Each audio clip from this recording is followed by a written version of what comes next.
Nightly at 11, WESH 2 News puts the day's news into focus. Here's what's new tonight. Our rain chances are going up this weekend. I'm timing them out for you hour by hour and county by county as you make those outdoor plans when I see you at 11. Local, live, late-breaking. WESH 2 News starts now. Now at 11, trash is piling up in this Lake County neighborhood. Residents say their recycling bins have been untouched for nearly a month. We'll tell you what's causing the problem and why relief won't be coming anytime soon. Also, a new way to reach out for help. How a new suicide prevention hotline launching tomorrow will save more lives right here in Central Florida. But first, a local cheer coach arrested. The disturbing accusations against a man who police say exposed himself over FaceTime to young girls. And new tonight, WESH 2 confirmed that this man, Eric Christensen, coached cheerleading in South Daytona. WESH 2's Anika Hope joins us live at the police department. Anika, you spoke to the owner of the gym where Christensen worked. What does she say?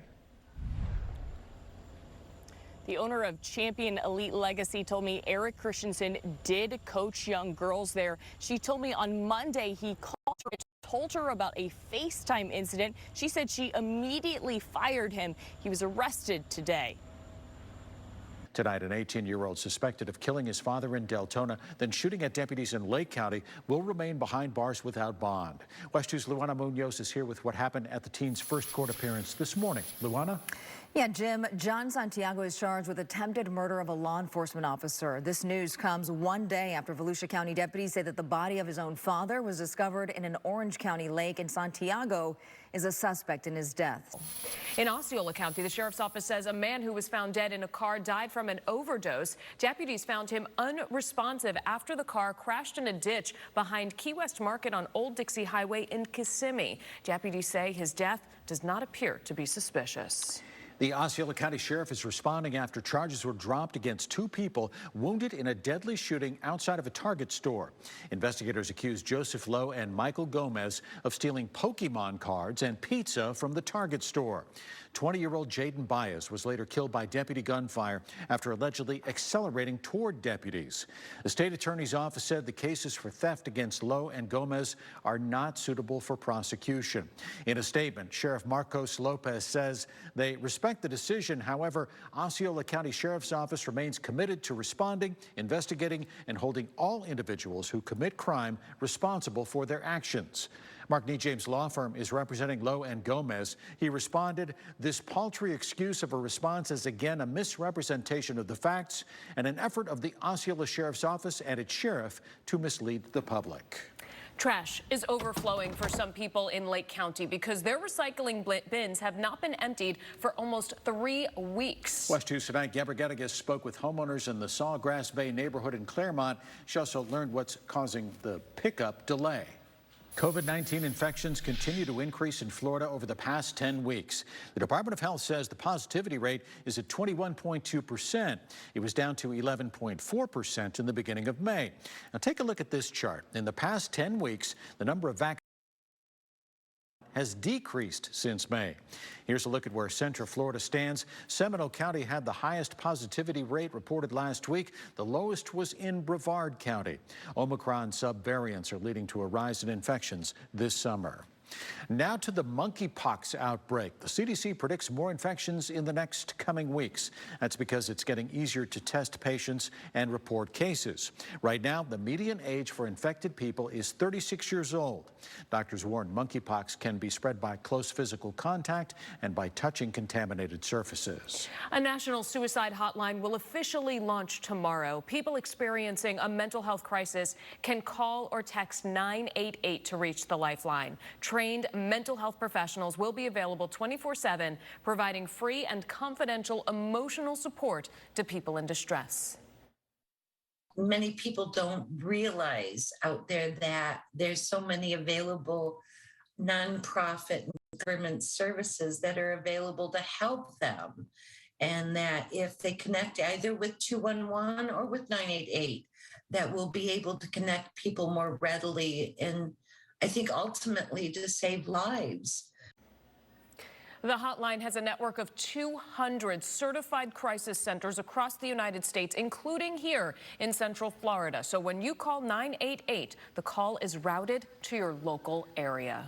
Next at 11, SpaceX is making history, the deal that NASA made with Russia to make this possible. Plus, Icon Park is facing backlash about a new attraction. Why it's drawing a lot of criticism online in light of recent events. And new tonight, dashcam video shows a plane landing on a highway late.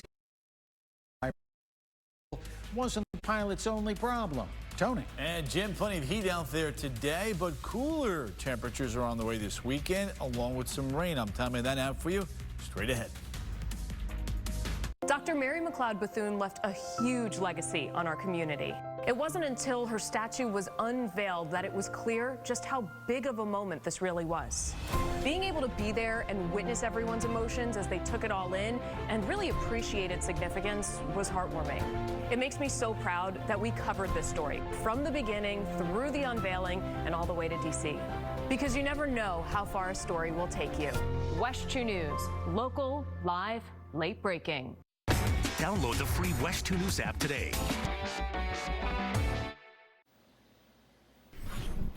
Breaking news tonight, the House committee investigating the attack on the U.S. Capitol just subpoenaed the Secret Service over texts that agents reportedly deleted around January 6th of 2021. The committee is seeking relevant messages and action reports related to the attack. He had originally sought the election and made an official request in March. Back here at home, a new game being offered on the wheel at Icon Park is getting some backlash. Yeah, this new game is called Bullseye Blast. It allows guests to use what the park is calling laser blasters to shoot at fixed targets on nearby buildings and parking lots as they ride around the wheel. Gun violence prevention advocates say the new game glorifies guns and is insensitive in a time where mass shootings have become more common. It's troubling because of the culture that we're living in now. We're living in a different era where guns are everywhere, where mass shootings are every week, if not every other day. And we need to find other ways to entertain our kids than having them role play with toy guns. We did reach out to Icon Park for comment, and we have not yet received a response. So we got a couple of trade-offs in the weather heading into the weekend. The temperatures will be down a little bit, but we hear that the rain chances might be going up. Of course, that's how it is, Tony. Well, you know, we got a lot of things we can do. We can watch movies. We can read books. I mean, play chess. I don't know. Oh, wait, is it an all washout? Is this the whole weekend? No. Okay, so we... chunk of the day, maybe what? Okay. Saturday. Oh, Tony. I'll break it down for you. Tower cam for you right now. Looking pretty good. Downtown Oaktown. It was a little bit warm, a little bit humid. 81 degrees. Feels like temperature coming in at 85. This is the upper low that is going to be slowly moving across the peninsula and then into the Gulf of Mexico. That is going to bring the clouds, the showers and the storms, and somewhat cooler temperatures.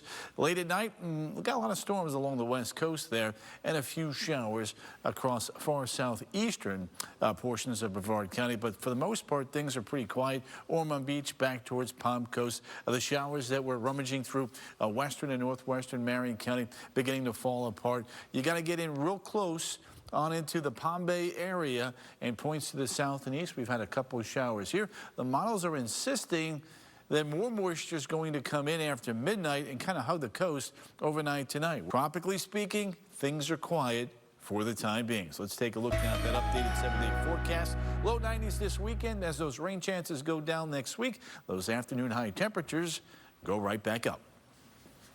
Football season is still more than a month away, but we can already offer a Super Bowl spoiler. For the first time in decades, you will see alcohol ads from companies other than Anheuser-Busch.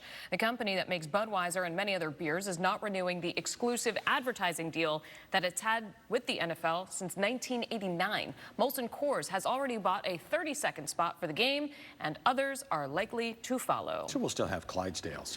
Oh, I'm sure they'll be there. It's just not exclusive anymore. It's not exclusive. Yeah. Tiger Woods is used to when he approaches the 18th green on the final day of a golf tournament. He's used to standing ovations, but today was different. Yeah, and it's not just because it wasn't Sunday either. It was an emotional end to his weekend at the Open. Why he was shedding tears walking up the 18th fairway. Plus, Eric Almirola could be making his final trek to New Hampshire this weekend. We will hear from the former winner at the Magic Mile, the Sunshine State native, next in sports. While everyone's morning can look different, we're here to bring your day into focus by getting you caught up on what's going on all around you. My forecast won't keep you guessing. You always have a clear view of the day ahead. WESH 2 News Sunrise. WESH 2 Sports is sponsored by Mullinax Ford, Florida's largest Ford retailer, where you always get your price up front and never pay a dealer fee. Now, WESH 2 Sports, sponsored by Mullinax Ford. Hello, everybody. I'm Darren Stoltzfus. The Magic have just one game left in Las Vegas as they wrap up Summer League action tomorrow afternoon against the Pistons. But you have to think this has been a successful campaign. That will do it for sports. The news returns on the other.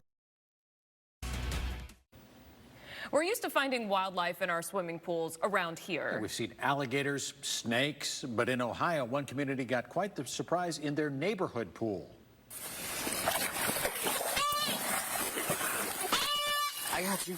There you go. So cute.